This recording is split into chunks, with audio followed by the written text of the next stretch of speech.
बेटा ये चीज तो मुझे खुद पता नहीं, मुझसे मना कर देते हैं कि आज बताना, तो मैं नहीं आता हूँ, तो बुलाते हैं तब मैं आ जाता हूँ।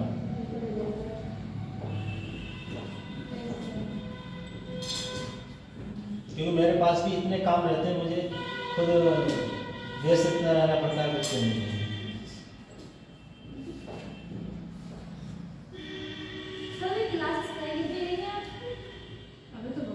अभी कई क्लास में 15 दिन का समय दिया, टॉपिक अभी याद नहीं हुआ। मतलब सर आप ये कीजिए, मतलब पीडीएफ तो देगी, आप समझा दीजिए लिखने में दिया है सर पीडीएफ तो ग्रुप में है, सब बच्चे पीडीएफ से लिख लेंगे, आप समझा दीजिए सर, समझा दीजिए और थोड़ा बहुत लिखवा दीजिए, उस पे करके समझा दे, इस पे कनेक्ट करके उसी पे से। हाँ वो तो मैं कह रहा हूँ कनेक्ट हो जाए। सर पीडीएफ इसमें चलवा दीजिए, आप समझाते जाइए, वो भैया प्रदीप भैया डाल देंगे उसमें। सर इससे जल्दी भी हो जाएगा। लैंग्वेज के कौन हो पहला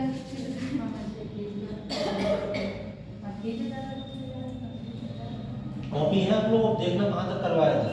कॉपी नहीं लेके आए हैं, आने में तो पेज दे दिया गया, आप देख के पता लगेगा।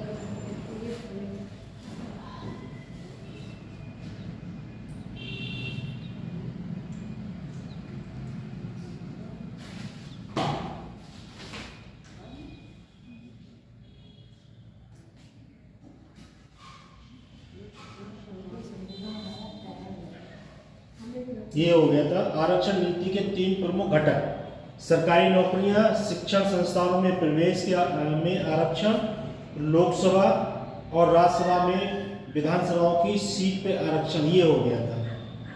उसके बाद अनुसूचित जाति एसटी ये रह गया था, ओबीसी तक हो गया था। ये मामला हो गया था मंडल मामले के फैसले 1992 यहां से होगा, तभी समय हो गया था।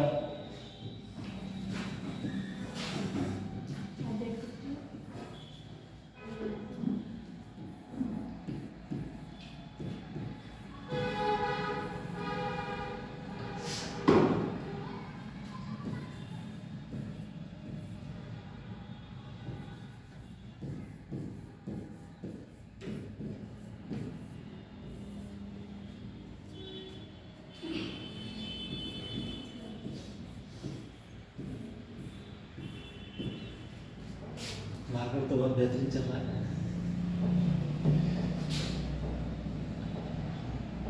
मंडलीय मामलों के फैसले 1992 में सर्वोच्च न्यायालय ने केंद्र सरकार को पिछड़े वर्गों की अनुसूची में, पेज नंबर है 21,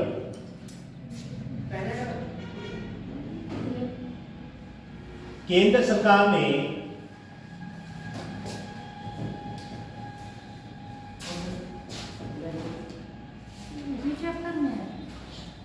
हाँ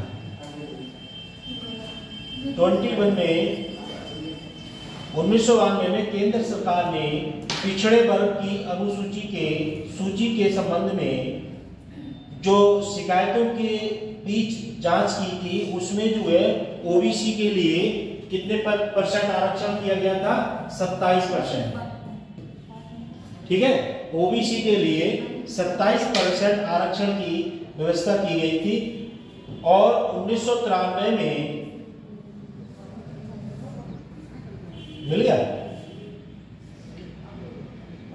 समझ लो, उसमें मत देखो, उसमें देखो बहुत समय लगेगा और समझ में नहीं आएगा। तो 1992 में जो ओबीसी थी, अल्प पिछड़ा वर्ग जिसे कहते हैं पिछड़ी जाति वाले, जो लोग थे उसमें उन्होंने आरक्षण को उच्च शिक्षा संस्थान में 37% के आरक्षण के हकदार कर दिया गया था। उसके बाद 1992 में इसी में लोगों ने सरकार से कहा कि भाई आप जो हैं इसमें जो ओबीसी के लोग हैं उनकी शिकायतों की जब जांच हुई थी तो उसमें कहा कि इसके लिए एक स्थायी वैधानिक निकाय गठित करने का निर्देश किया गया था। जैसे पिछड़ा वर्ग आयोग होता है और एक होता है अनुसूचित जनजाति आयोग, ठीक है। इसमें जो है 2 प्रकार के आयोग होते हैं। उसमें जो ओबीसी के हैं उनके आरक्षण का अलग सिस्टम होता है और एसटी एससी के आरक्षण का अलग सिस्टम होता है। 1993 में एनसीबीसी अधिनियम पारित किया गया और एनसीबीसी का गठन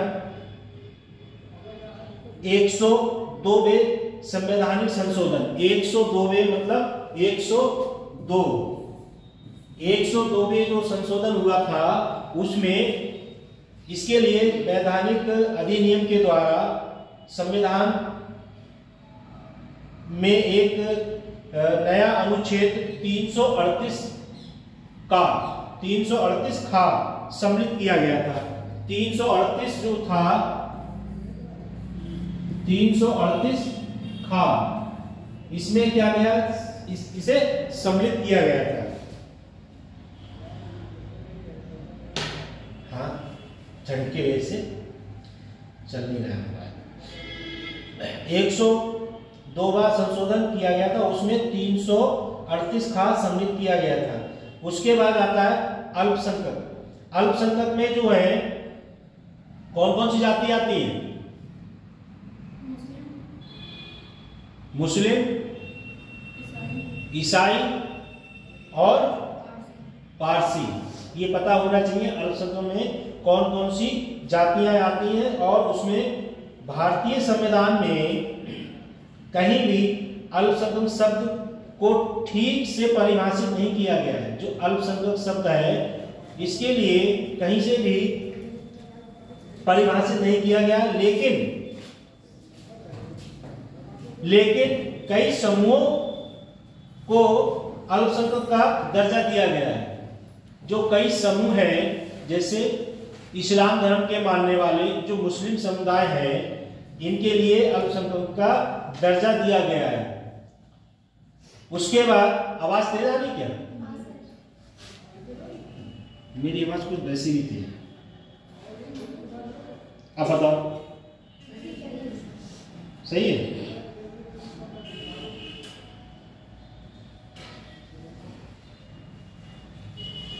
किसी जमाने में एनसीसी में रहा था तो फिर वो एनसीसी में तो आवाज बहुत तेज निकालना पड़ती है, तो वही आवाज वैसी ही निकलती है अभी भी।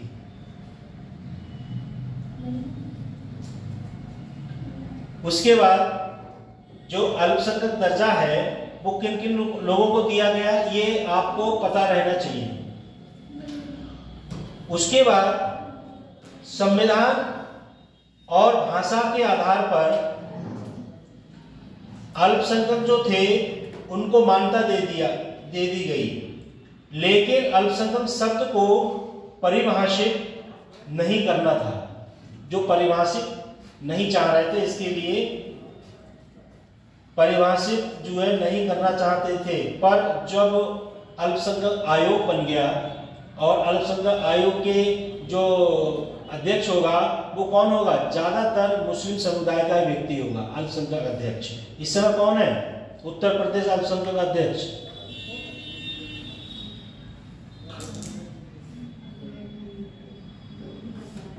महिला आयोग,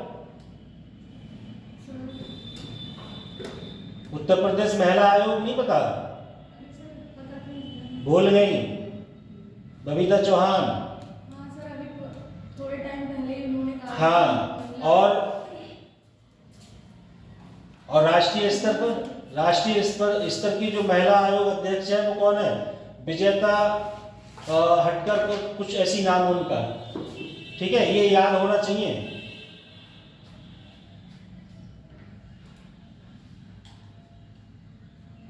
क्योंकि परीक्षा देने जाओगे तो बहुत आपके पास जैसे पानी वाला कुआं होता है, उसमें से कितना ही पानी निकाल लूंगा, कुएं के अंदर पानी रहना चाहिए। ऐसे ही आपके पास से कितना भी ज्ञान निकल जाए फिर भी ज्ञान रहना चाहिए। उसके बाद राष्ट्रीय अल्पसंख्यक आयोग जो अधिनियम था वो 1992 की धारा 2C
राष्ट्रीय अल्पसंख्यक आयोग जो था उसकी 1992 धारा 2C के अनुसार अल्पसंख्यक का अर्थ केंद्र सरकार के द्वारा अनुसूचित समुदाय है।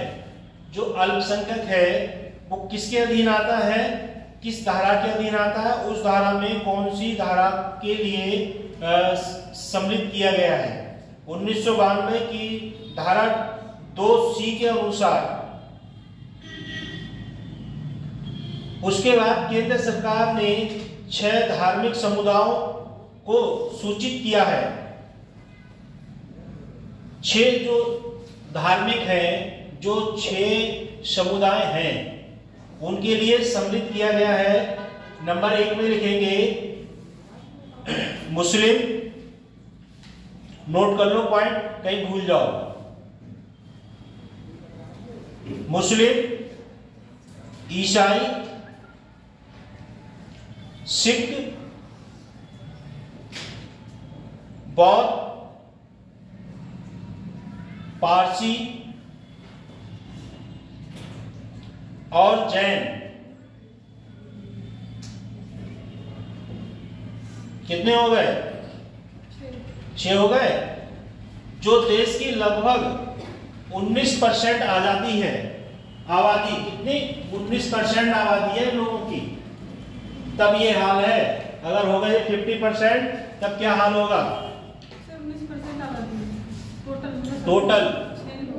हाँ, 6 जो है इनकी जो आबादी है उसका जो एक आंकड़ा है वो कितने परसेंट है? 19%। किनकी?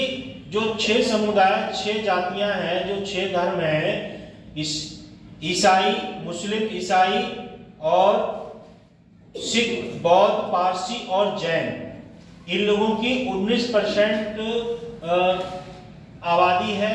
19% टोटल का। और उसमें इनका जो है अब ये आंकड़ा जो इसके अकॉर्डिंग है, जो PDF है उसके अकॉर्डिंग, अब जब 2023 में जो जनगणना हुई है उसमें प्रोसीजर बड़ा होगा, क्योंकि जब जनसंख्या पूरे विश्व में भारत की सबसे ज्यादा हो गई है तो आंकड़ा भी बड़ा होगा। ठीक है, तो अभी जो इसके अकॉर्डिंग जो है वो आप जो है इसके अकॉर्डिंग याद करिए। अभी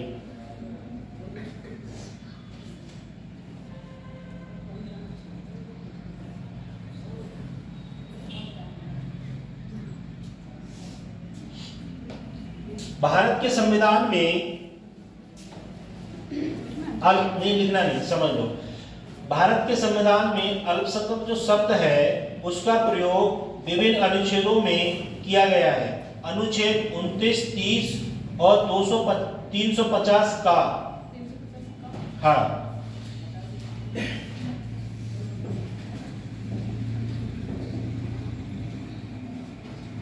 29, 30,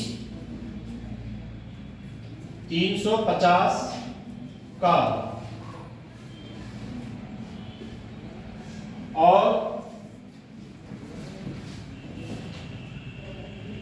350 का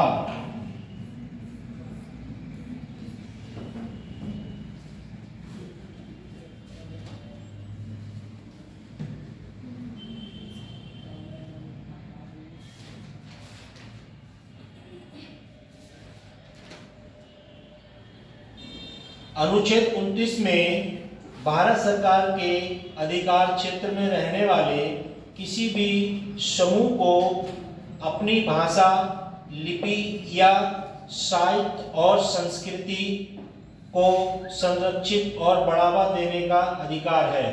इसमें यह कहा गया है जो व्यक्ति जिस धर्म का है, आवाज तेज आ रही है, सही आ रही है, जो व्यक्ति जिस धर्म का है, जैसे सपोज करो इस्लाम धर्म के मानने वाले हैं, मुस्लिम समुदाय है, तो मुस्लिम समुदाय में उर्दू, अरबी, फारसी ये उनकी क्या है, मेन लैंग्वेज है। इसमें शिया और सुन्नी समुदाय के जो लोग होते हैं उनकी भाषा भी यही होती है, क्योंकि जो मुस्लिम समुदाय है उसमें अरबी, फारसी, उर्दू ये तीन उनकी मेन भाषाएं हैं। अब आप बात करते हैं ईसाई की। ईसाई लोगों की अपनी एक भाषा है, सिख धर्म की अपनी एक पंजाबी भाषा है जिससे वो उस भाषा का प्रयोग करते हैं। अब जैन धर्म है तो वो जैन धर्म की भी अपनी एक परिवेश वाली भाषा होती है, पर सबकी भाषा जो है, जो जिस समुदाय का व्यक्ति है उस समुदाय की लैंग्वेज का तौर तरीका थोड़ा चेंज होता है। जैसे अपने लोग हिंदी, इंग्लिश का प्रयोग करते हैं, और ऐसे ही क्रिश्चियन लोग होते हैं, ईसाई होते हैं, वो क्या करते हैं, ज़्यादातर अपनी भाषा का इस्तेमाल करते हैं, प्लस उसके साथ इंग्लिश लैंग्वेज का इस्तेमाल करते हैं।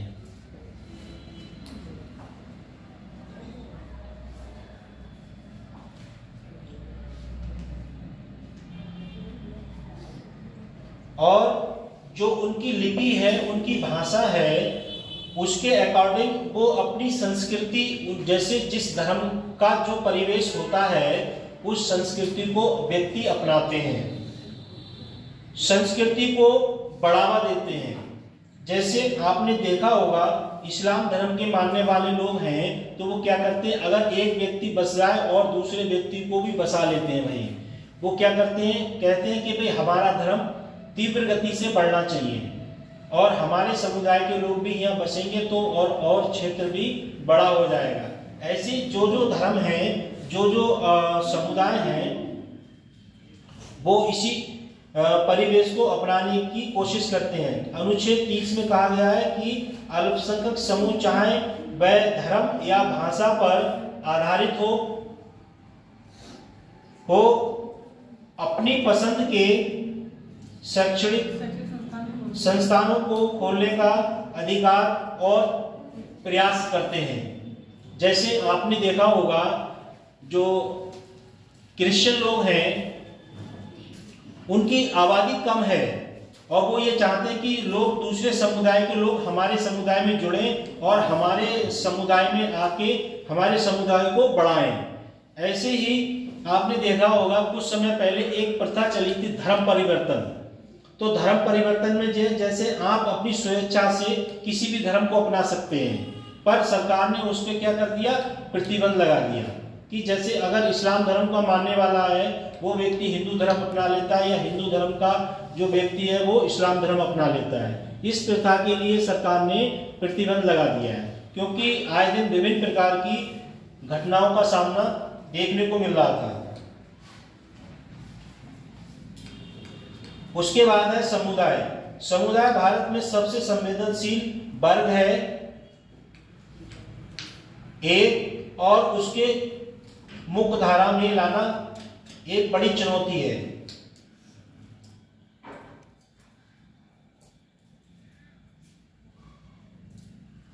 सशक्तिकरण पर संविधान के ध्यान के बावजूद LGBTQ जैसे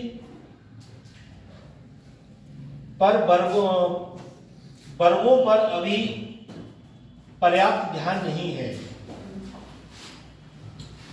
जैसे महिला सशक्तिकरण, वुमेन एम्पावरमेंट जो है, इस पे सरकार का जो फोकस है वो विशेष रूप से नहीं है। इस पर जो अपर्याप्त ध्यान नहीं दिया गया इस पर सरकार ने इसे अपने संविधान में और अपनी विचारधारा में अपने समुदाय में इसे सम्मिलित किया गया है। जैसे समाज अल्पसंख्यक कठिनाइयों का सामना करते हैं, केवल स्वीकृति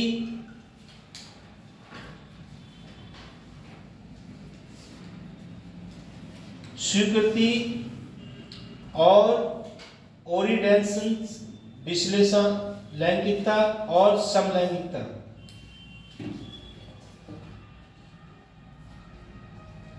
को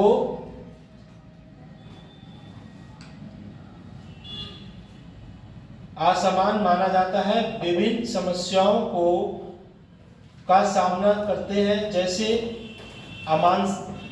असमानता और हित अधिकारों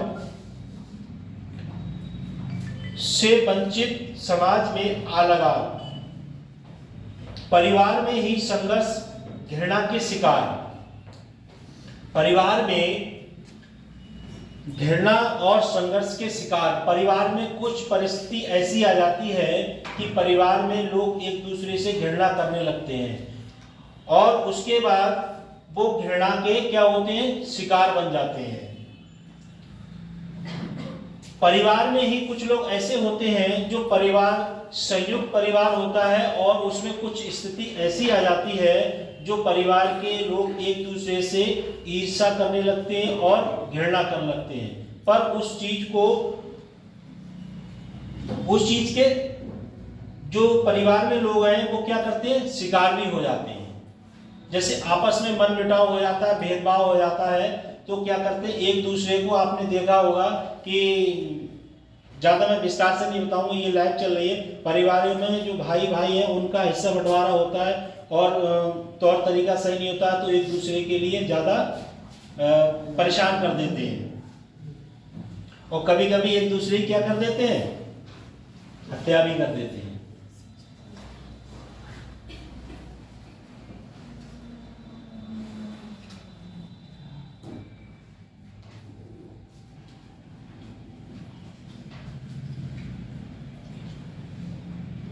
उसके बाद नेक्स्ट पॉइंट है मादक द्रव्यों के सेवन के शिकार। जो मादक द्रव्य हैं जैसे शराब, तंबाकू, बीड़ी, सिगरेट, ड्रग्स, और उसके बाद निर्धारित चिकित्सा उपचार के अलगाव जैसे आप लोग यहाँ एक छोटे परिवेश में पढ़ रहे हो और जब किसी बड़ी परिवेश में पढ़ते या बीटेक एमटेक या 24 घंटे में आपको 15-16 घंटा अगर पढ़ना पड़ता तो कुछ लोग क्या करते हैं, ड्रग्स का इस्तेमाल करते हैं और बीड़ी, सिगरेट, धूम्रपान, नशीले पदार्थों का भी सेवन करते हैं। पर कुछ लोग ऐसे होते हैं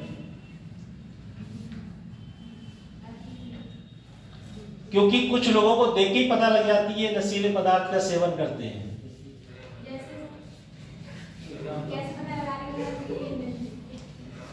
क्योंकि जो व्यक्ति अगर नशीले पदार्थों का सेवन करता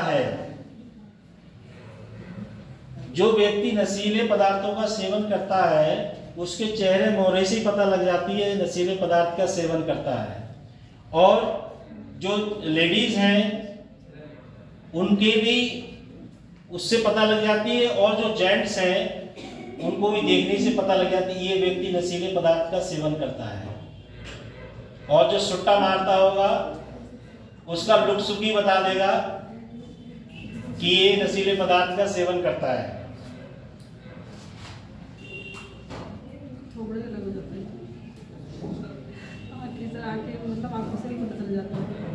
क्योंकि एक आपने देखा होगा, सुना भी होगा, शायद पढ़ा भी होगा, मनोविज्ञान, जिसे इंग्लिश में कहते हैं साइकोलॉजी। जो व्यक्ति साइकोलॉजी पढ़ा होगा और जैसे बीएड एमएड ये किया होगा तो वो देख के बता देगा ये बच्चा जो है नशीले पदार्थ का सेवन करता है और शाम को ये मदिरा के बिना ऐसी नींद नहीं आती है। तो ऐसी प्रोसीजर होता है जिससे कि उस चीज का शिक्षा के परिवेश में जो व्यक्ति शिक्षित है वो इस चीज का सेवन नहीं करते हैं, क्योंकि उन्हें पता है कि अगर सेवन ज्यादा करेंगे तो सबसे पहले बॉडी का कौन सा पार्ट डैमेज हो जाएगा, लीवर, और लीवर डैमेज हो जाएगा तो फिर लीवर के साथ साथ फिर बॉडी के और भी पार्ट्स डैमेज हो जाएंगे, फिर जीवन यापन कैसा रहेगा। फिर तो अगर 60 की स्थिति में पहुंच रहे हो तो फिर 70 तक लेना बहुत मुश्किल पड़ जाएगा, क्योंकि एक ग्राफ होता है जैसे 10 से 20 जाओगे आप और 20 से 30 जाओगे, ऐसे ही 60 से 70 और 70 से 80, क्योंकि ये प्रोसीजर जैसे जैसे अगर ये चीजों का सेवन करते रहोगे तो ये जो है बॉडी के लिए ऑब्जर्व नहीं करेंगी, फिर बॉडी जो है एक हिसाब से हल्के हल्के डैमेज होती चली जाएगी।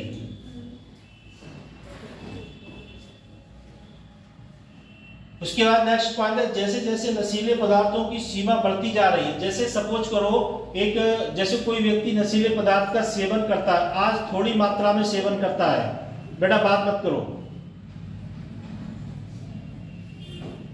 जैसे कोई व्यक्ति नशीली किसी भी चीज को ले लो, थोड़ा सेवन करेगा, उसके बाद उसकी जो आदत है, हैबिट है, वो बढ़ जाएगी। आज थोड़ी सेवन करेगा, कल को ज्यादा करेगा, फिर उसकी लिमिट बढ़ जाएगी। जब लिमिट बढ़ जाएगी फिर ज्यादा सेवन करता रहेगा तो वो जो है उस चीज का शिकार हो जाएगा। आपने देखा होगा जो लोग इस चीज का सेवन करते हैं उनकी लिमिट अनलिमिटेड हो जाती है, फिर वो क्या करते हैं, लास्ट में उनका एक ही रूप बचता है, या तो सुधर जाओ या बिगड़ जाओ। तो फिर जब व्यक्ति के अंदर, बॉडी के अंदर, खून के अंदर व्यक्ति के नशीले पदार्थ की जब क्षमता बढ़ जाती है फिर वो नशीले पदार्थ नहीं छोड़ता है। ड्रग्स का मतलब है कि जो ड्रग्स लोग लेते हैं और एक नशीले पदार्थों के इंजेक्शन भी आते हैं।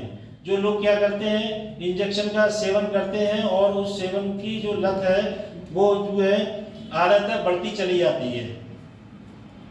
बहुत से केमिकल्स ये मतलब आते हैं जिससे कि व्यक्ति जो है उसके सूंघते हैं, सूंघने के बाद उनकी बॉडी ऑब्जर्व कर लेती है और वो अपने नशे की लत में वही कार्य करते रहते हैं।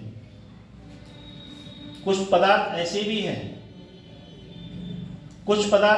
हैं, कि कुछ लोग अपने क्या करते हैं, डिस्पोजल लेते हैं और इंजेक्शन भरा और नस में ऐसे करके लगा लिया, ऐसे दबा लिया, डिस्पोजल फेंक दी। उसके बाद जहां नस में लगाया, दबा लिया, फिर वो जो है नशे का ट्रीटमेंट लेते रहते हैं, नशीले पदार्थ सेवन करते रहते हैं। पर कि आप लोगों में से तो कोई नहीं करता है, करना भी मत।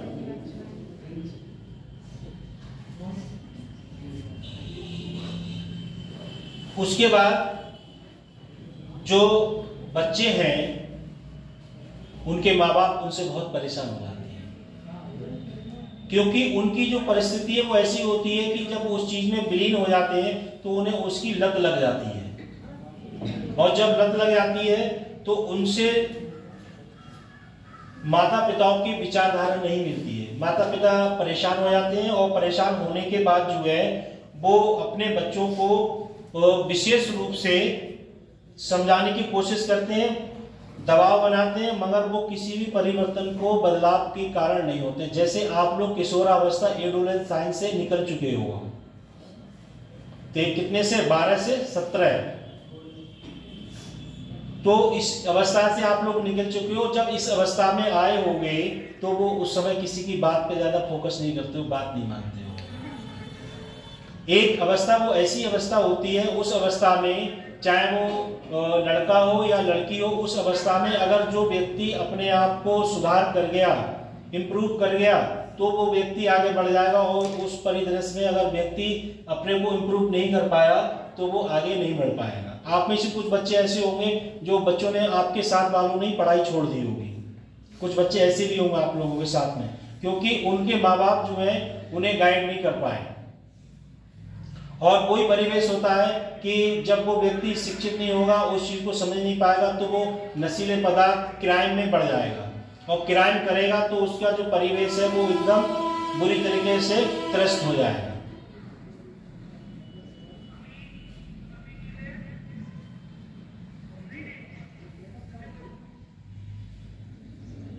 उसके बाद है शिक्षा पाठ्यक्रम में मादक पदार्थों की लत, इसके प्रभाव क्या है। भाई देखो, ये तो लत जो है किसी चीज की लग जाती है तो उसमें जो है व्यक्ति की वो लत नहीं आती है। सपोज करो आप सब लोगों की लत लगी हुई है कि मुझे परीक्षा क्रैश करना है, ये आपकी लत है।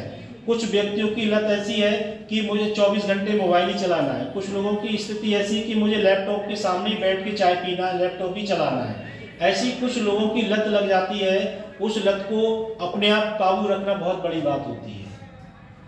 नशीले पदार्थों का जो सेवन करता है, जैसे कुछ बच्चे जानते होंगे, नशीले पदार्थ जो सेवन व्यक्ति करता है उसको आप कितना भी समझाओ, कितने भी अच्छे दिमाग से उसके लिए पॉइंट टू पॉइंट समझाओ, पर वो जब आपकी बात सुनेगा और सुनने के बाद उसे वही करना है जो उसके दिमाग में है।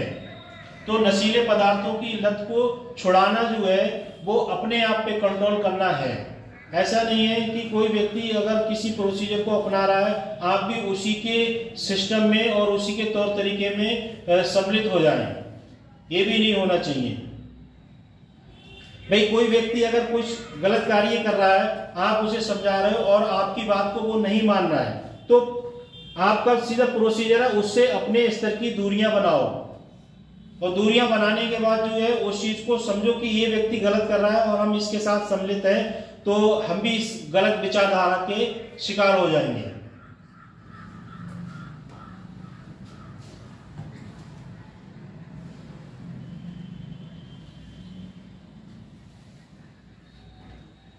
इसके बाद शिक्षा पाठ्यक्रम में मादक पदार्थों की लत, इसके प्रभाव, नशा मुक्ति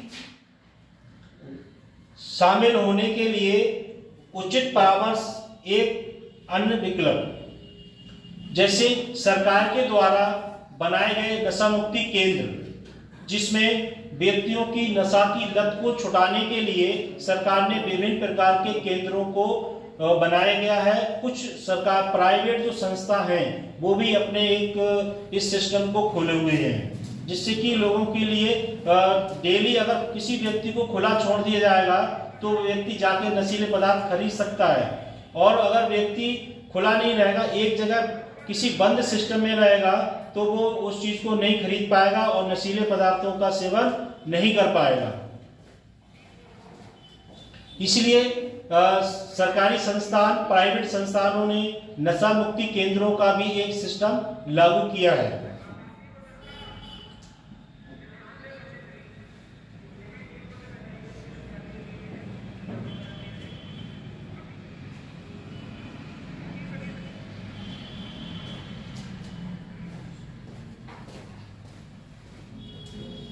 कौन कौन से नशीले पदार्थ हैं बताओ, है किसी को पता?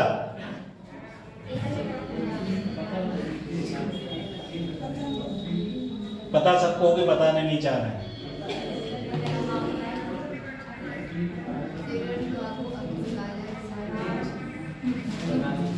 ये भी पता होना चाहिए। नशीले पदार्थों के भी बारे में पता होना चाहिए। और विभिन्न नशीले पदार्थों के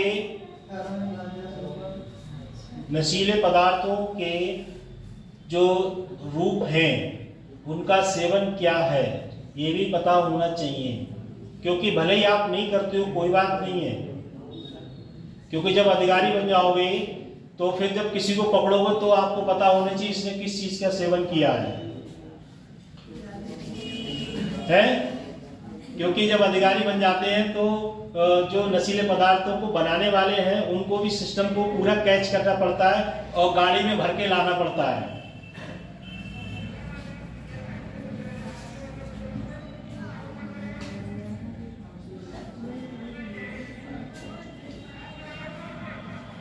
उसके बाद भारत में विविधता।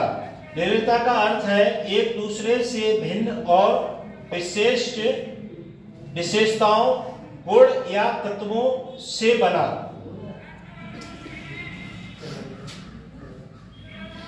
भारत में धर्मों, नस्लों, भाषाओं, कला और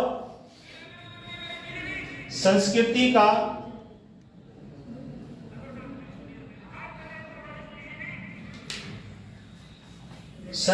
का सगागम करने वाला देश है। भारत में विभिन्न प्रकार की संस्कृति है और संस्कृति के लिए एक विशेष गुण, जैसे सपोज करो आगरा का ताजमहल। आगरा का ताजमहल एक क्या है, तो कौन सा अजूबा है?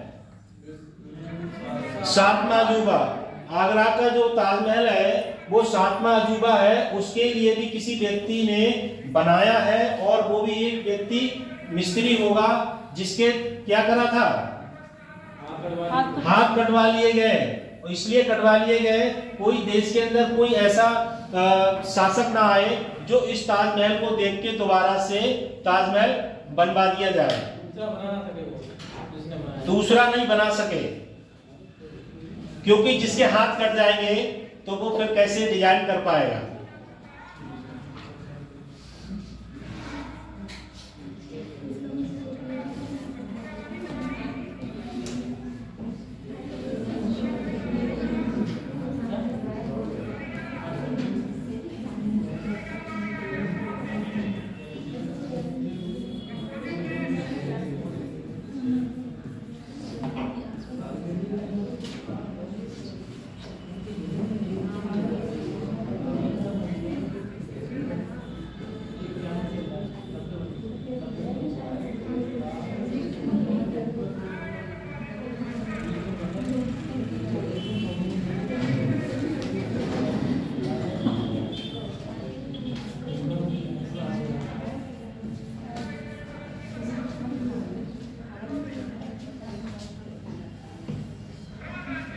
समझ में आ रहा है? ये जो एक्सप्लेन कर रहा हूं समझ में आ रहा है आप लोगों को?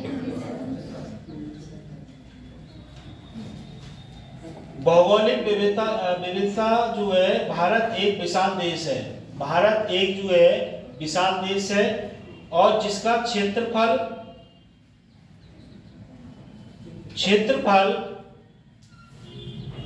3.2। एक मैं जो एक्सप्लेन कर रहा हूं वो सुनते रहो और जो बताऊं पॉइंट को नोट करते रहना, ठीक है? विशाल देश है जिसका क्षेत्रफल लगभग 3.2 लाख वर्ग किलोमीटर है।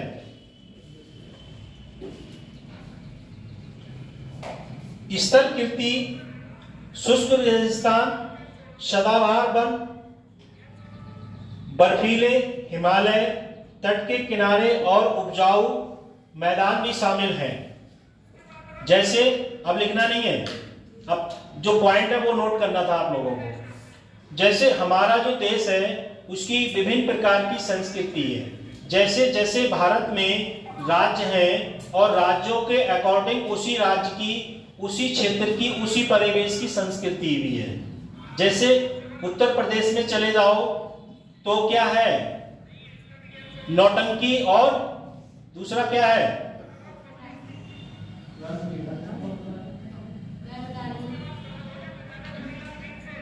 भारत में कौन कौन से नाटक वो मनाए जाते हैं?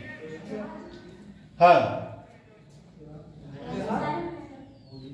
भाई, होली, दीपावली, ईद। ऐसे ही जो राज्य जैसे सपोज करो महाराष्ट्र है, तो महाराष्ट्र में जो मराठा लोग हैं वो भी तो अपना त्योहार मनाते हैं। जैसे अभी कुछ समय पहले एक दुर्गा पूजा हुई थी, तो आप चले जाओ बंगाल, कोलकाता, तो वहां पर जो है जो बंगाली लोग हैं तो वो क्या करते हैं, दुर्गा पूजा को ज्यादा मानते हैं, दुर्गा पूजा को ज्यादा मानते हैं। जैसे अपने उत्तर प्रदेश में भगवान श्री राम को लोग ज्यादा मानते हैं, दीपावली का पर्व मनाते हैं। ऐसे ही जिस राज्य की जो संस्कृति है, जो परिवेश है, जो वहां के लोग मानने वाले हैं उस चीज को ज्यादा मानते हैं। जैसे आप उत्तराखंड में चले जाओ तो एक हरेला त्योहार मनाया जाता है। हरेला त्योहार का नाम सुना है? तो हरेला त्योहार मनाया जाता है। और वहां पर एक दूसरा है फूलों की घाटी उत्तराखंड में, तो उसको भी लोग ज्यादा मनाते हैं। उसके बाद वहां पर उत्तराखंड में दो चीजें मनाई जाती ज्यादातर, एक गढ़वाली और दूसरा कुमायूं। ये क्या है, उनकी दो परिवेश वाली भाषाएं हैं जिसका वो क्या करते हैं, इस्तेमाल करते हैं।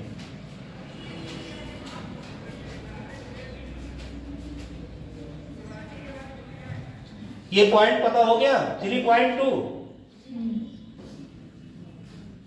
उसके बाद धार्मिक विविधता जो है, भारत में विविधताओं का देश है। भारत में क्या है, विभिन्न समुदाय, विभिन्न धर्मों का देश है, जिसमें धर्म के क्षेत्र में शिष्टाचार और एक बहुधर्मिक देश है, क्योंकि इस देश में विभिन्न समुदाय, विभिन्न जातियां, विभिन्न धर्मों के लोग रहते हैं, जिन्होंने 1947 में देश को आजाद कराने में सबका सहयोग रहा था। क्योंकि जब देश आजाद कराने में कोई एक जाति, धर्म, विशेष वर्ग का व्यक्ति नहीं था जिसने देश को आजाद कराया था, उसमें सभी समुदाय के लोग थे। चाहे आप किसी भी जाति को देख लें, वो सभी जाति धर्म के लोग थे देश को आजाद कराने में।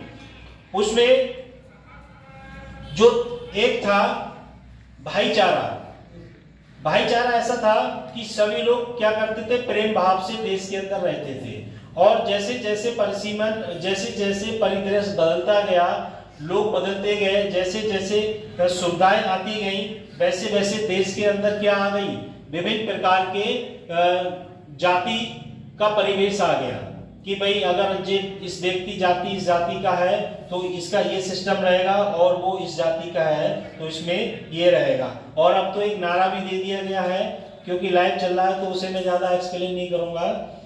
तो जैसे देश में हिंदू जो हैं, हिंदू हैं 7.9%,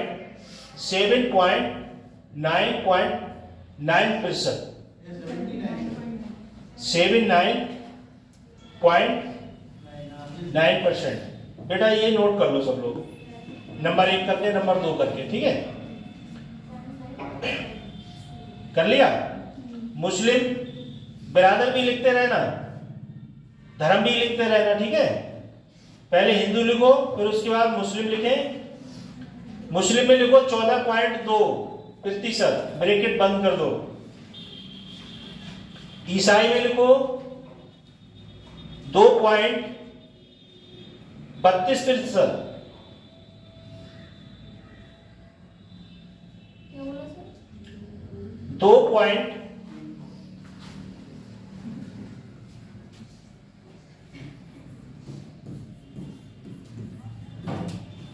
ईसाई में 2.32%। उसके बाद सिख में 1.7, बौद्ध में 2.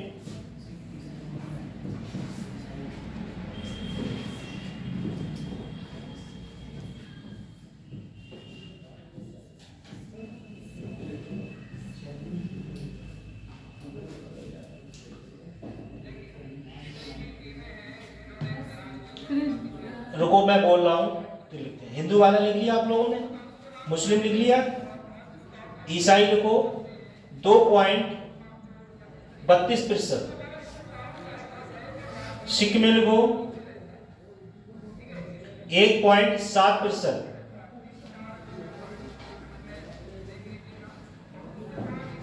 बौद्ध में लिखो 0.6।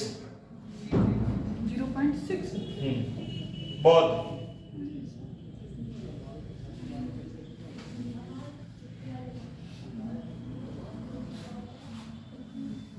जैन में लिखो 0.6। बौद्ध वाला ये है।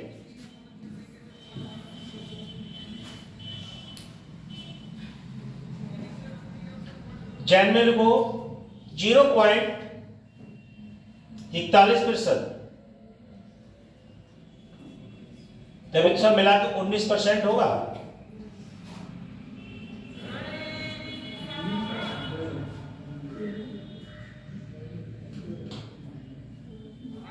लिख लिया?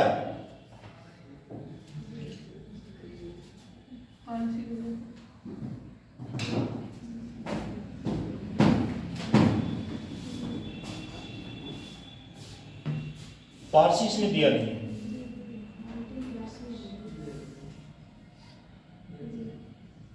एक, दो, छह हैं। ये छह जो है ये अल्पसंख्यक कैटेगरी है। हिंदू, ये जो है हिंदू को छोड़ के मुस्लिम, ईसाई, बौद्ध, जैन जो है ये जो है किसमें है? अल्पसंख्यक कैटेगरी में है। ठीक है। अब आप ये करेंगे, जो परसेंटेज लिखवाई है इस परसेंट को आप घर जाके रिवीजन कर लेना, क्योंकि पेपर बनाने वाले का मूड कोई पता नहीं है कहां से यही सब ऑप्शन दे देगा और आपसे कह देगा पारसी धर्म का परसेंटेज बताइए या बौद्ध धर्म का परसेंटेज बताइए। तो आपको ये क्लियर पता होना चाहिए, वहां तुक्का नहीं चलेगा। हाँ, जैसे जैसे आपने देखा होगा जो विभिन्न प्रकार के धर्म हैं उसमें भी धर्म में भी परसेंटेज है, क्योंकि जो आंकड़ा है आंकड़े के अकॉर्डिंग जो है परसेंटेज को उन्होंने क्या करा है, निकाला गया। जैसे सपोज करो आपने जनगणना होते हुए कोई व्यक्ति आपके घर पे गया होगा जनगणना करने के लिए। कुछ बच्चे ऐसे जिनके घर पे कोई जनगणना करने वाला गया होगा, वो आपसे पूछेगा आपके कितने बच्चे हैं, आप लोग परिवार में कितने लोग हैं। तो वो पूछेगा संयुक्त परिवार है या कौन सा एकल परिवार है। तो अगर परिवार आपका अलग है तो आपकी जनगणना अलग होगी। अगर संयुक्त परिवार भी है तब भी उसमें जनगणना का सिस्टम जो है उसमें कॉलम होंगे, वो आपसे फिल कराएगा, पूछेगा। ठीक है।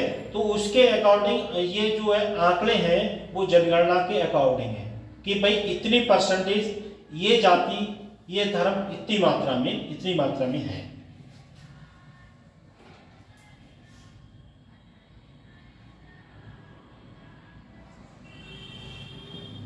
उसके बाद भाषा भारत को बेवल की सच्ची मीनार कहा जाता है और A.R. देसाई के अनुसार भारत भाषाओं के संग्रहालय का एक दृश्य प्रस्तुत करता है। भारत में प्रत्येक राज्य की अपनी भाषा है। केवल उच्चारण ही नहीं बल्कि बोली भी एक क्षेत्र से दूसरे क्षेत्र में बदलती है। जनगणना 2011 के अनुसार लगभग 100, नोट कर लो पॉइंट, 2011 के अनुसार लगभग 122 भाषा की पहचान की गई है। कितनी? 122 भाषाओं की पहचान की गई है।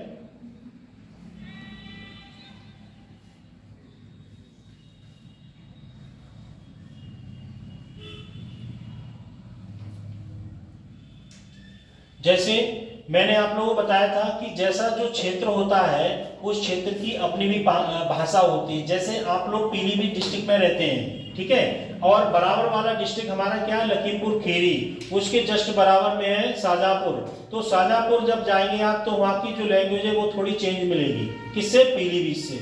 और जब शाहजहांपुर के लोग जब लखीमपुर खीरी जाएंगे तो लखीमपुर खीरी के जो लोग हैं उनकी भी लैंग्वेज थोड़ी चेंज मिलेगी, क्योंकि जैसा जैसा उस क्षेत्र की संस्कृति है वैसे वैसे लैंग्वेज भी चेंज रहेगी।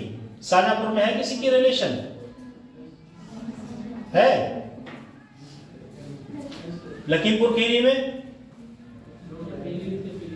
पीलीभीत के पीलीभीत में, लोकल में ही, किराया कोई खर्च करना नहीं चाहता है ज्यादा, सोचते हैं लोकल में ही रहो है। मुंबई में, बम्बई की भाषा भी चेंज होगी। उसके बाद सांस्कृतिक विविधता। भारत संस्कृति की बहुलता और विविधता के साथ साथ विविध समाजों में से एक है, जो इसे दुनिया के सबसे बड़े बहुसंस्कृति समाज के रूप में चिन्हित करता है। जो भारत देश है उसमें विभिन्न प्रकार के संस्कृति है, विभिन्न प्रकार के लोग हैं, विभिन्न प्रकार की परिदृश्य है, जिससे अभी हमारे देश के जो मोदी जी हैं अभी कहाँ गए थे? अभी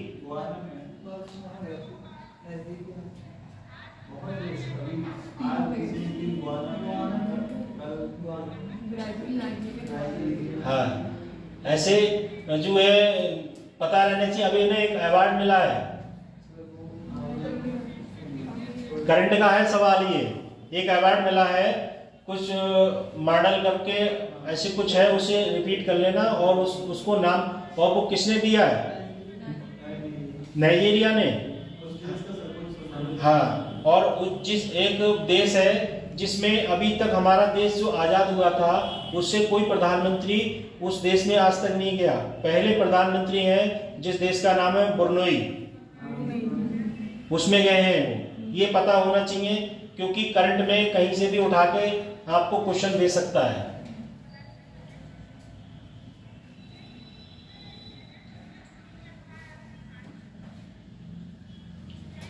उसके बाद नेक्स्ट पॉइंट है जातिगत विविधता। स्त्रीकरण के रूप में जाति भारतीय समाज के लिए विशिष्ट है। इसे बंद वर्ग व्यवस्था का चरम रूप कहा जाता है। सामाजिक पद क्रम के अनुसार व्यक्तियों की स्थिति जन्म से ही निर्धारित होती है। जो व्यक्ति जिस समुदाय में या जिस परिवेश में जन्म लेता है वो व्यक्ति उसी परिवेश उसी समुदाय का जन्म लेने के बाद उसी का कहलाता है। अब ये कोई निश्चित नहीं है कि जो व्यक्ति जिस जाति धर्म से विलुप्त हुआ है लौट के दोबारा उसी जाति धर्म समुदाय में जन्म ले ले। इसको पहचानना, इस आंकड़े को प्रोसीजर अपनाना बहुत मुश्किल बात है।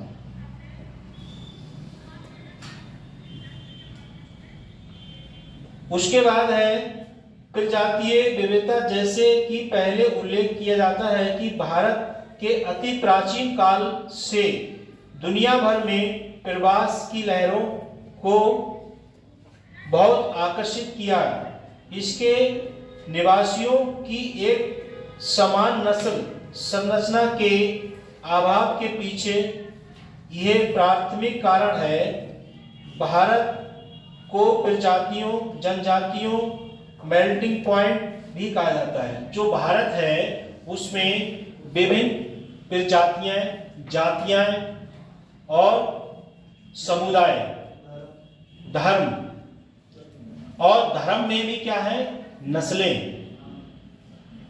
ठीक है, ये है। जैसे कोई व्यक्ति सपोज करो किसी जाति का है तो उसका वंश और उसका गोत्र भी कुछ अलग होगा। अब जैसे किसी धर्म में जाओगे तो उसका जाति गोत्र अलग होगा, और दूसरे धर्म में जब जाओगे, दूसरी जाति दूसरी बिरादर में जब जाओगे तो उसमें भी उसका गोत्र और उसके वंशज का प्रोसीजर अलग होगा। हाँ, बदलता रहता है। जैसे कोई व्यक्ति सपोज करो कि हिंदू धर्म में कश्यप है, ठीक, तो इसमें कश्यप में भी इनके वंशज और गोत्र होंगे, जैसे केवट, मल्ला, तुरे, ऐसे ऐसे इनके प्रोसीजर होंगे। और जैसे आप किसी समान जाति में चले जाओ, समान जाति में जैसे मुस्लिम समुदाय ले लो, इस्लाम धर्म को मानने वाले, तो उसमें सबसे ज्यादा ऊंची कास्ट कौन सी है? सैयद। जिन्होंने सर सैयद जिन्होंने अलीगढ़ मुस्लिम विश्वविद्यालय की नींव रखी थी, वो क्या थे? सैयद समुदाय से थे। और सैयद समुदाय जो थे वो कौन थे? वो सबसे उच्च श्रेणी के व्यक्ति के लिए माना गया है। अब उसमें भी कुछ गोत्र ऐसे हैं या कुछ वंशज ऐसे हैं जो अपने लिए उच्च श्रेणी में मानते हैं, ठीक है। जैसे अपने हिंदू धर्म में आप एक प्रथा को मानो कि पंडित जो बिरादर है ब्राह्मण, वो अपने लिए सर्वश्रेष्ठ मानती है, ठीक है। ऐसे ही इस्लाम धर्म में सैयद जो हैं वो सर्वश्रेष्ठ मानते हैं, पर उनके दूसरी श्रेणी में आते हैं पठान, खां साहब जो लोग जिसे बोलते हैं, तो वो क्या करते हैं? वो सेकंड श्रेणी में आते हैं। पर उनमें भी गोत्र होते हैं, गोत्र होते हैं, और गोत्र के साथ साथ जो है वो अपने धर्म के अनुसार ही, जैसे कोई अगर खां साहब है तो उसमें कोई गोत्र लगाएगा पठान। क्या हुआ? टाइम ज्यादा हो गया? अभी तो आधा घंटा है।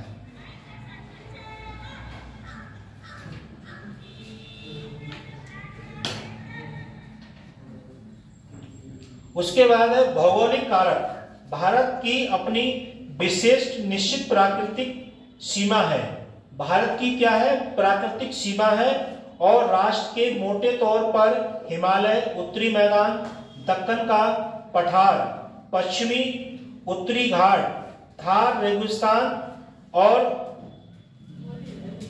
विभाजित किया गया। जैसे हमारा जो भारत देश है, भारत देश में हिमालय पर्वत है, दक्कन का पठार है, रेगिस्तान है और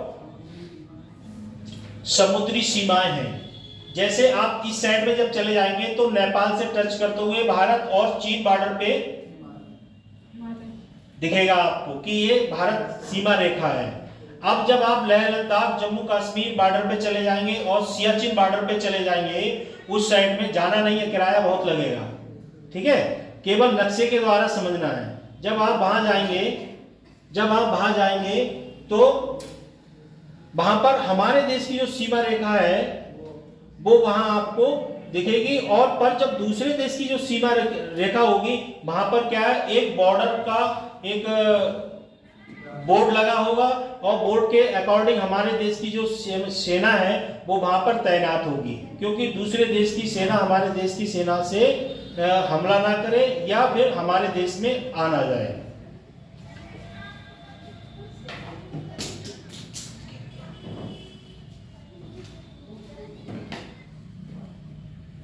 एक पॉइंट मैं आपको अपनी तरफ से बताना चाह रहा हूं, सभी बच्चे, आप लोगों को यह जानकारी होगी उड़ीसा किस राज्य से अलग हुआ था?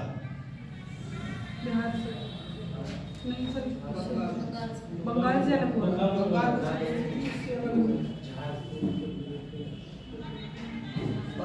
पहले बंगाल का ही बात था। पहले बंगाल का था। हाँ, पहले बंगाल से उड़ीसा, बिहार, पश्चिम बंगाल। ये क्वेश्चन आप लोगों को पता होना चाहिए, क्योंकि बिहार से अभी थोड़े दिन पहले कौन सा राज्य अलग हुआ था? झारखंड। और 1936 के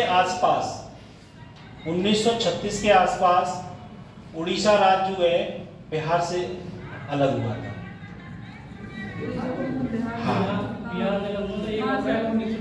हाँ, ये आपको पता होना चाहिए, ठीक है। क्योंकि कंफ्यूज जब हो जाता है आदमी, जब ज्यादा राज्यों के नाम आ जाते हैं तो पता रहती है कि भाई झारखंड जो है बिहार से अलग हुआ था। पर जब उड़ीसा का नंबर आएगा तो ये भी पता होना चाहिए बिहार से उड़ीसा इस 1 अप्रैल 1936 में अलग हुआ था। उत्तराखंड कब अलग हुआ था? 9 नवंबर 2000 में। किससे अलग हुआ था? उत्तराखंड से, यूपी से। उत्तराखंड जो है यूपी से अलग हुआ है। और किसी समय पूरे उत्तर प्रदेश के मुख्यमंत्री हुआ करते थे एनडी तिवारी, जो इस दुनिया को अब बाय बाय कह गए।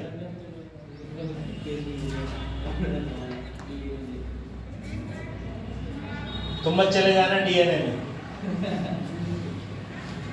अब नेक्स्ट पॉइंट है संवैधानिक पहचान। संवैधानिक ये सुनिश्चित करता है कि सभी नागरिक उनकी उम्र, लिंग, वर्ग, जाति, धर्म की परवाह किए बिना किसी मौलिक अधिकारों के हकदार हैं। जो संविधान है, इस संविधान में जितने भी भारत देश के नागरिक हैं उनकी उम्र, वर्ग, जाति, धर्म और उनके मौलिक अधिकार जो हैं वो क्या होना चाहिए, वो उस जो देश में लोग रह रहे हैं उसके हकदार होना चाहिए। बेटा पैर नीचे करके बैठो, ये कोई परवा टाकीज नहीं है बरेली का, पिक्चर हॉल नहीं चल रही है, समझदार व्यक्ति हो, ठीक है। तो जो देश के नागरिक हैं वो क्या है, धर्म के प्रति और अपने मूल अधिकारों के प्रति, संविधान के प्रति वो क्या है, हकदार हैं। जैसे आपने देखा होगा जो 6 अधिकार बनाए गए हैं जिसमें 7 थे, एक हटा दिया गया। कौन सा? संपत्ति का अधिकार। क्योंकि लड़की जो है अपने माँ बाप की संपत्ति में हिस्सा अगर लेना चाह रही है तो वो क्या है, संपत्ति का अधिकार है और उस अधिकार को कोर्ट के अधीन रखा गया है।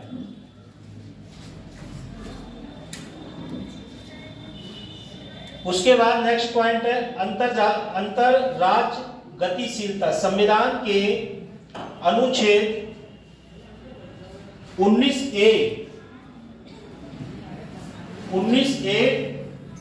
D 19A D ये जो है पूरी आजादी के पूरे भारत में आजादी के स्वतंत्रता निश्चित करता है, जिससे लोगों में समुदाय बंधुत्व की भावना को बढ़ावा मिलता है।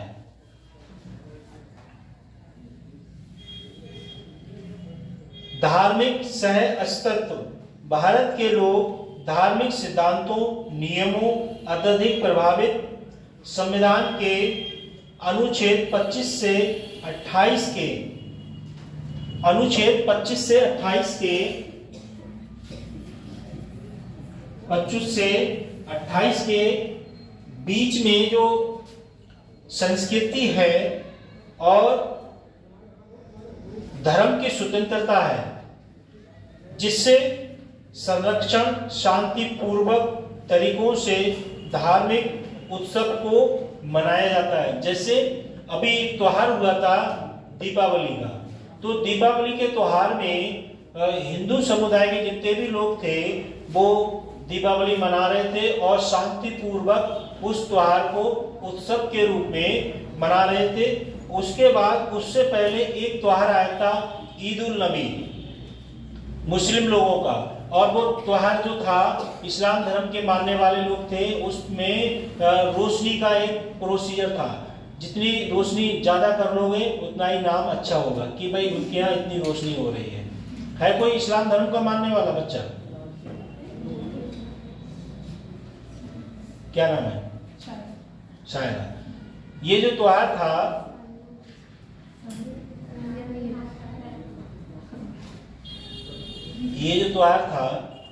ये साल में कितनी बार आता है? एक बार आता है, और दीपावली एक ही बार आती है। तो इस संस्कृति को मानने के लिए लोगों ने उत्साह मनाया, और उत्साह मनाने के बाद जो है उस संस्कृति को भी अपनाया। जैसे हिंदू धर्म में अगर कोई व्यक्ति हिंदू है और अपने घर के आगे दीपक नहीं जलाएगा, किसका? रोशनी वाला, तो वो हिंदू कहलाएगा? वो उस धर्म को, उस संस्कृति को नहीं अपना रहा है।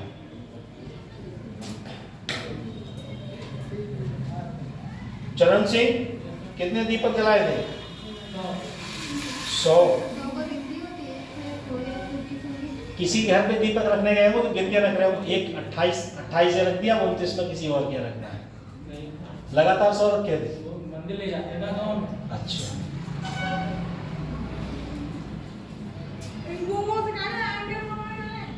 उसके बाद है मेले और त्योहार। चूंकि देश भर के लोग उन्होंने अपने क्षेत्रीय रीति रिवाज के अनुसार लोगों को आपस में जोड़ने के बाली शक्ति के रूप में काम करते हैं। उदाहरण के लिए अभी कौन सा मेला लगने वाला है? कुंभ। कौन सा? अर्ध कुंभ है, पूर्ण कुंभ है? पूर्ण कुंभ कितने साल बाद लगता है? 12 साल बाद। और अर्ध कुंभ 6 साल बाद। और चारों कुंभ कहाँ लगते हैं? स्थानों के नाम पता होना चाहिए।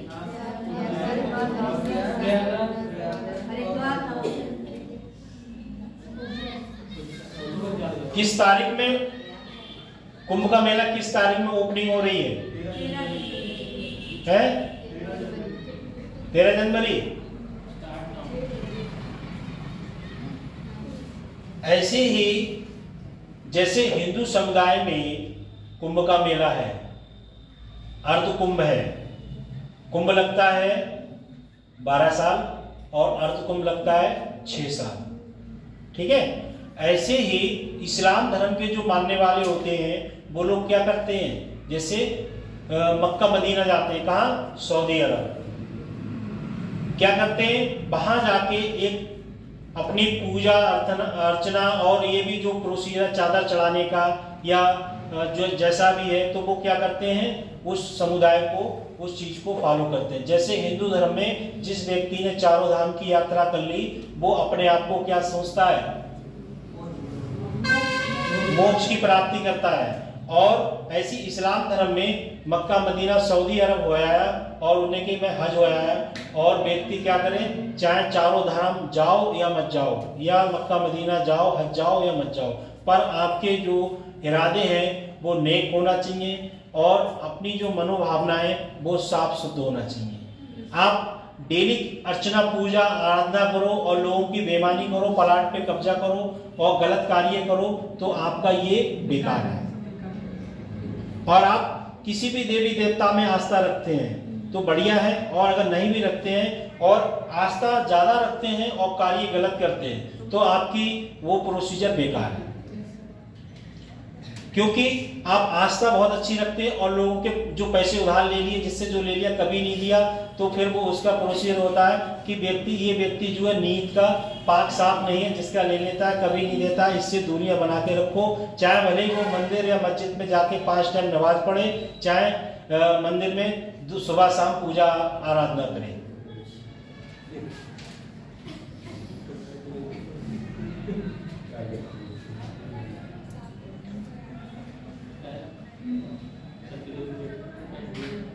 मेरे वाला आ गया समझ में?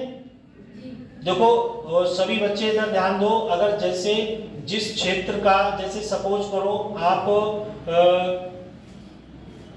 उत्तर प्रदेश, महाराष्ट्र, पश्चिम बंगाल, जिस राज्य को आप देखेंगे तो आप उस राज्य के मेले और उस राज्य का पर्व क्या मायने रखता है।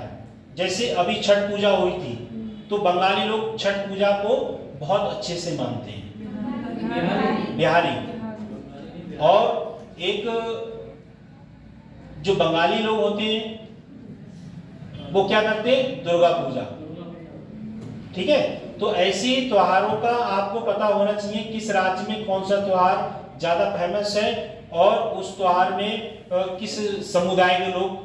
जैसे अभी कुछ समय पहले आपने देखा होगा एक त्योहार आया था बैसाखी, बैसाखी पंजाबी। ठीक है, तो पंजाबी जो है वो बैसाखी को मानता है। अब उनका एक पर्व आ रहा है 13 जनवरी को, किसका, लोहड़ी का।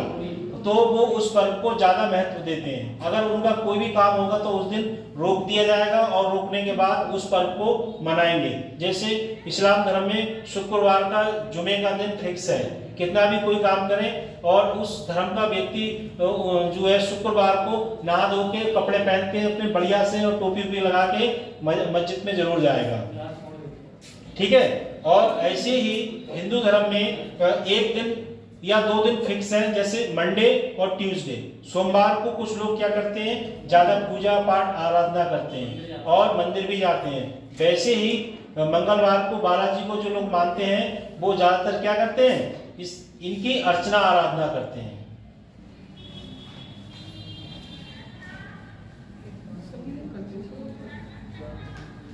उसके बाद नेक्स्ट पॉइंट है भावात्मक एकता। खेल और फिल्में पूरे भारत को एक करने वाले कारक के रूप में काम करते हैं। उदाहरण के लिए उत्तर भारत में दक्षिण फिल्मों का लोकप्रियता, जैसे आपने देखा होगा जो हमारे भारत देश की क्रिकेट टीम है, उस टीम के अंदर हर समुदाय का व्यक्ति है, ठीक है। और उस समुदाय में जितने भी क्रिकेटर हैं, जितने भी खिलाड़ी हैं, वो तन मन से अपने जी जान से लगन से क्या करते हैं, टीम को जीतने का इरादा रखते हैं, ठीक है। और उससे क्या होती है, पूरे भारत की लोकप्रियता बढ़ती है। जैसे हमारे देश के जो प्रधानमंत्री जी हैं श्री नरेंद्र मोदी जी, तो उन्होंने क्या करा, जैसे जैसे खिलाड़ी अच्छे अच्छे मेडल लेके आते हैं, उनकी लोकप्रियता को बढ़ाने के लिए उन्होंने क्या करा है, खिलाड़ियों के लिए सम्मान दिया है। और सम्मान जब किसी को मिलता है तो वो अपने परिवेश को आगे बढ़ाने की कोशिश करता है। इससे पहले जो सरकारें थी वो खिलाड़ियों के लिए एक विशेष रूप से कोई महत्व नहीं देती थी।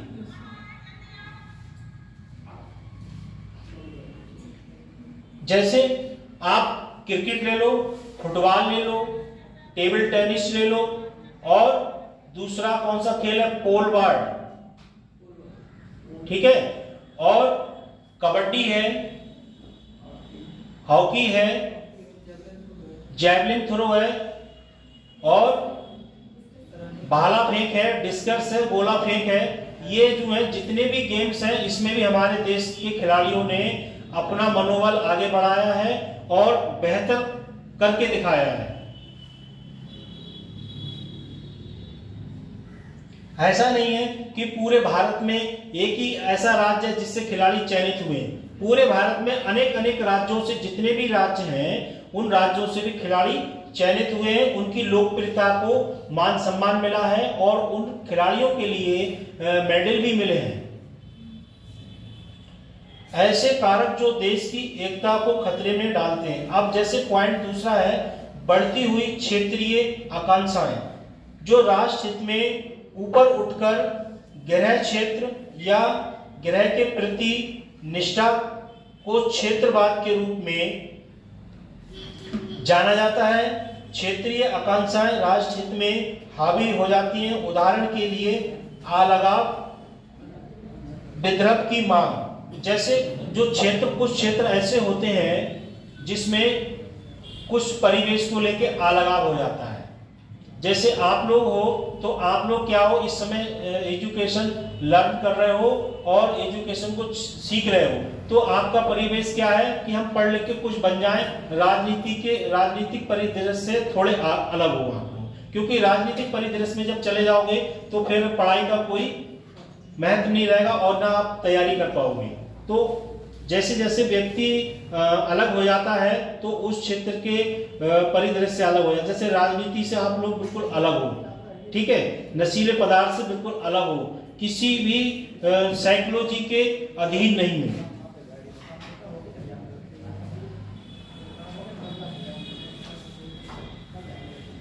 अब नेक्स्ट पॉइंट है विकास की कमी। असमान सामाजिक आर्थिक विकास, खराब आर्थिक नीतियां, परिणाम और असमानताएं देश की एकता को खतरे में डालती हैं। उदाहरण के लिए अविकसित क्षेत्र में नक्सलवाद का विकास। जैसे नक्सलवाद सबसे ज्यादा कहाँ है छत्तीसगढ़, और एक राज्य बिहार से अलग हुआ है उसमें है झारखंड, वहां कुछ जगह ऐसी हैं जहां दिन में भी नक्सलवादी क्या कर देते हैं, हंगामा खड़ा कर देते हैं। और नक्सलवादी ये कोई जाति धर्म किसी विशेष रूप को नहीं मानते। जैसे आतंकी कहीं बम ब्लास्ट करते हैं तो वो किसी जाति धर्म को नहीं मानते, उनका लक्ष्य होता है क्या करना, और अपने मिशन को कामयाब बनाना। पर हर जगह उनका मिशन कामयाब नहीं होता है,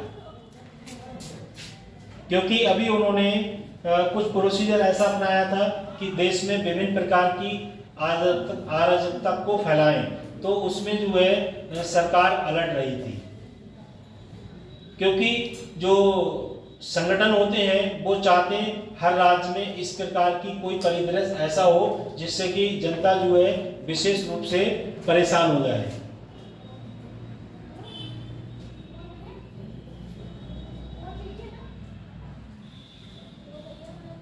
और एक कारण है विकास की कमी।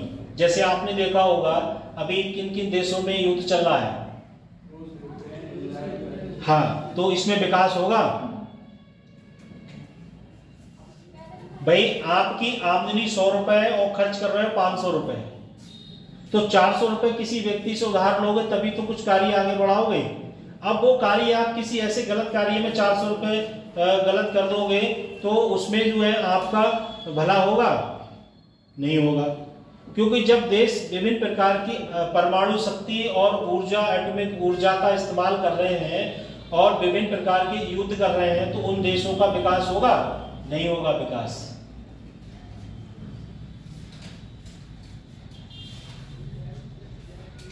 उसके बाद विभाजनकारी राजनीति। राजनेता वोट हासिल करने के लिए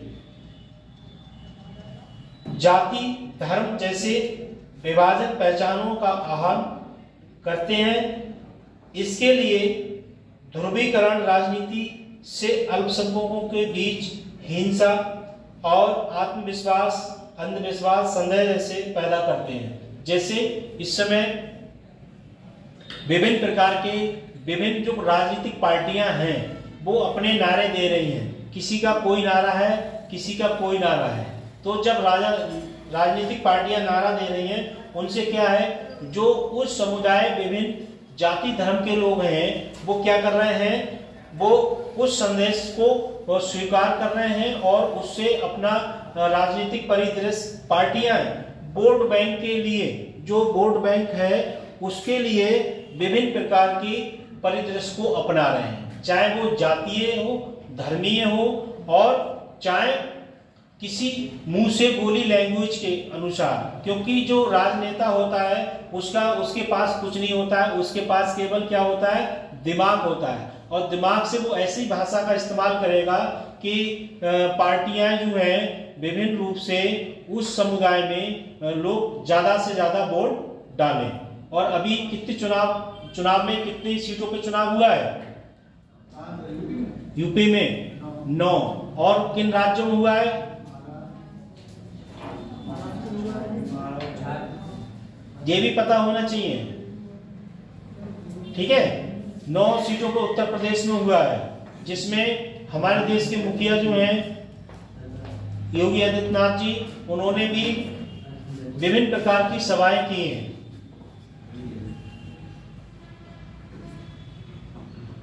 राजनीति से अल्पसंख्यकों के बीच हिंसा। जो अल्पसंख्यक समुदाय हैं इनमें राजनीतिक परिदृश्य से हिंसा का भी एक लक्ष्य है, जिससे कि आपने देखा होगा भाषणों के अनुसार, ऐसा नहीं कि किसी प्रकार के उनको प्रताड़ित कराया जा रहा है, केवल भाषणों के द्वारा उस परिवेश के बीच हिंसा का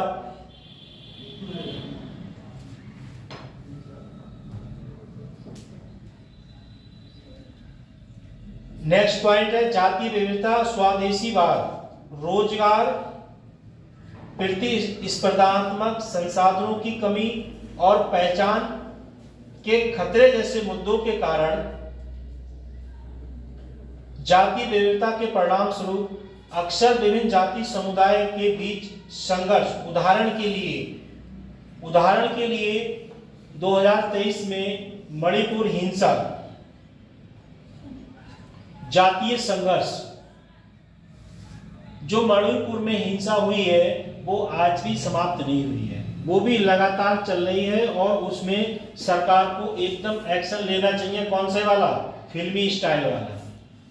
जितनी पैरा फोर्स है वहां जाके लाके लगा दी जाए और उसके बाद पूरी आर्थिक स्थिति को सुधार दिया जाए, क्योंकि सरकार के पास इतनी पावर है जो चाहे वो कर सकती है।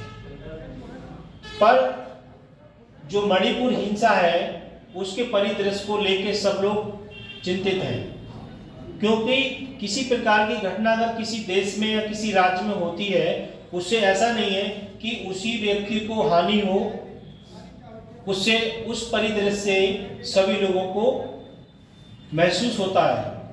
और आप लोगों ने मणिपुर हिंसा के बारे में देखा ही होगा, सुना ही होगा।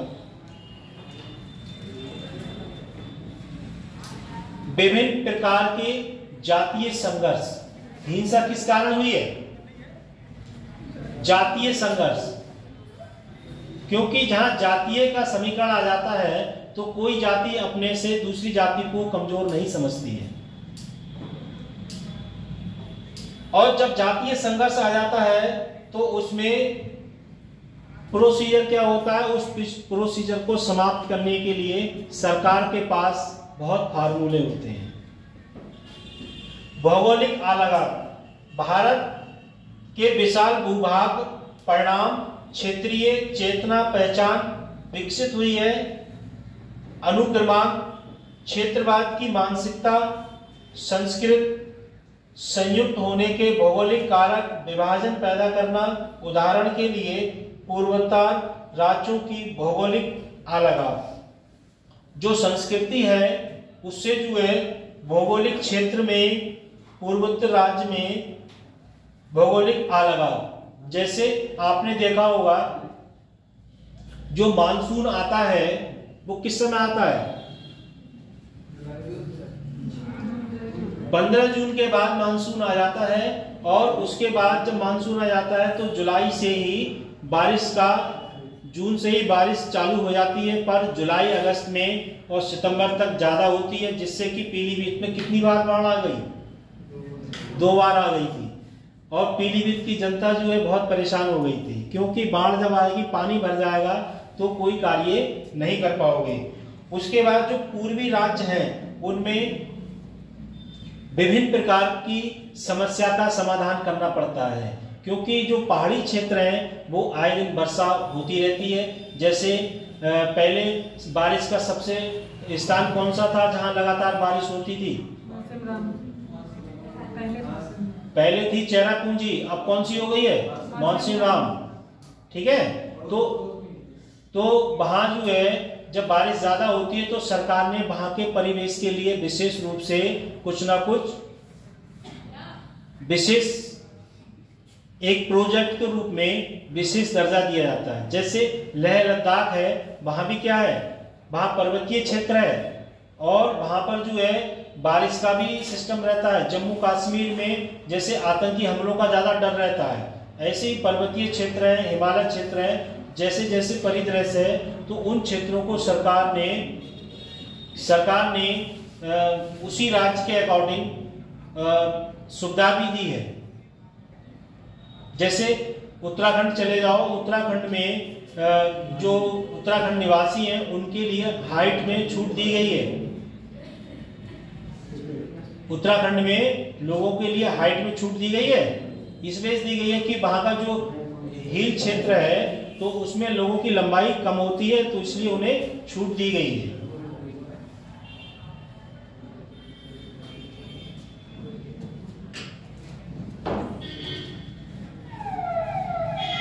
उसके बाद है बढ़ती सांप्रदायिकता, अंतर धर्म विवाद, न केवल अविश्वास भय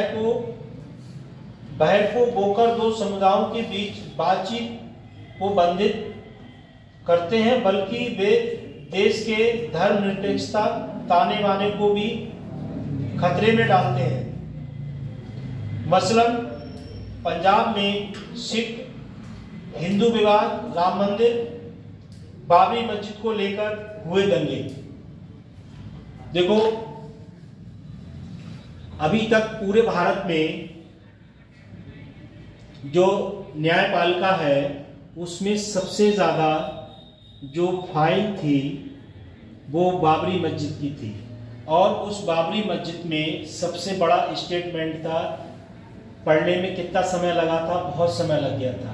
तो क्योंकि फाइल थी 11,000 पृष्ठों की, ठीक है, तो जब ज्यादा लंबी फाइल होगी तो उसे पढ़ने में भी समय लगेगा और उस पर जजमेंट करने में भी समय लगेगा। बाबरी मस्जिद का जो विवाद था वो अब समाधान हो गया है। उसके मुख्य जो जस्टिस थे उनका क्या नाम था? DY चंद्रचूड़। अब उनकी जगह किसने ले ली है? संजीव खन्ना ने, ठीक है, संजीव खन्ना ने उनकी जगह ले ली है। और उन्हें कौन सा सदस्य बना दिया गया है? उनके लिए सरकार ने पद भी तो दिया है वही, हाँ। अब DY चंद्रचूड़ जो थे उनको उनकी स्थान पे संजीव खन्ना ने ले लिया है, ठीक है। और जो अयोध्या बाबरी मस्जिद मामला था ये जो है बहुत लंबा प्रोसीजर था। इसके लिए सरकार को जजमेंट करने के लिए और उसके विवाद को पंजाबी, सिख, हिंदू विवाद, राम मंदिर, उसमें बाबरी मस्जिद को लेकर दंगे हुए। बाबरी मस्जिद का जो दंगा था वो पूरे देश में, पूरे विश्व में उस समय एक इसका परचम था। उस समय आप लोग बहुत छोटे हो थे। कोई कौन था? है कौन सी, किस तारीख पे हुआ था?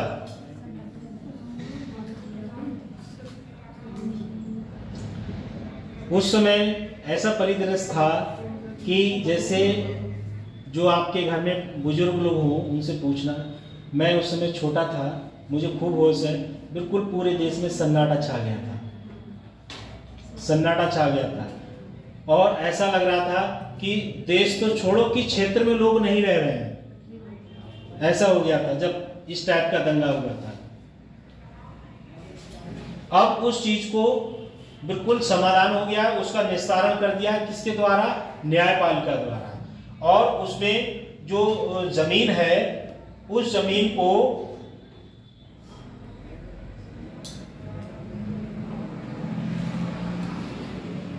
जो विवादित था सिस्टम, उसको उन्होंने क्या करा? बंटवारा कर दिया। जो राम मंदिर जन्मभूमि थी वो हिंदू समुदाय को दे दी, और जो अल्पसंख्यक समुदाय था उसके लिए अलग से जमीन उन्होंने दे दी। और देने के बाद उसका जो है समाधान हो गया, उस चीज का निस्तारण हो गया। अब हमारे देश में ऐसी सांप्रदायिक भावना को लेकर कोई दंगा फसाद नहीं होना चाहिए।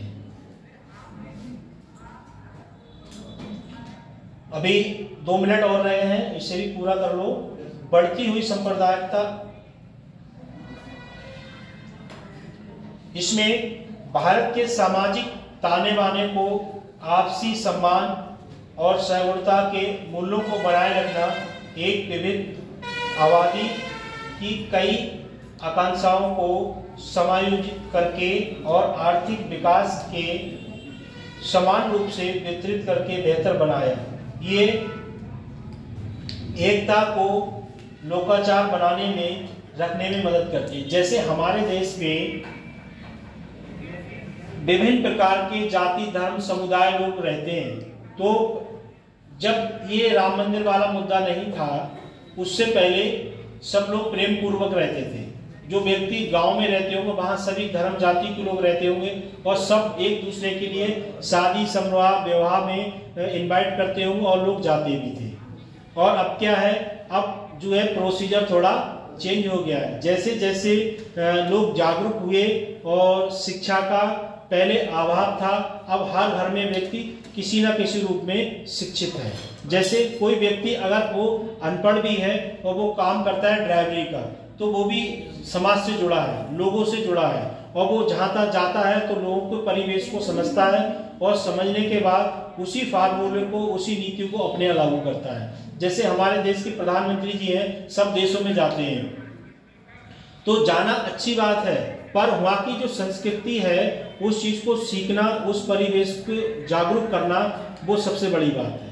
क्योंकि जब से देश आज़ाद हुआ है तब से हमारे देश के जो राजनेता हैं, कुछ देश ऐसे हैं जो हमारे भारत देश को जानते भी नहीं थे, पर जब से सिस्टम चेंज हुआ है तब से भारत देश के लिए सभी देश जानते हैं। क्योंकि जब देश का राजा ऐसा पावरफुल होगा तभी तो सब देश जानेंगे, और देश का राजा पावरफुल नहीं होगा तो देश को कैसे पहचानेंगे। जैसे अभी किस में गए थे, बुरनोई में गए थे, तो उसमें जब से देश 1947 से आज़ाद हुआ तब से आज तक कोई प्रधानमंत्री या राष्ट्रपति या कोई रक्षा मंत्री या वित्त मंत्री, गृह मंत्री या सड़क लोक निर्माण मंत्री कोई नहीं पहुंचा। जब कोई नहीं पहुंचेगा तो वहां जान पहचान या देश पहचानेगा। जैसे सपोज करो आपके किसी रिश्तेदारी में शादी होती है और आप ना जाओ, 2-4 शादियों में ना जाओ, तो वहां के रिश्तेदार आपको नहीं पहचानेंगे, नहीं पहचानेंगे, और जाते रहोगे तो सब पहचानेंगे कि ये वो व्यक्ति है जो पहले भी शादी में आए थे। क्योंकि एक सामाजिक परिवेश है, जहां आप जाओगे वहीं आपकी पहचान होगी, जहां जाओगे नहीं वहां क्या पहचान होगी। ठीक है, तो ये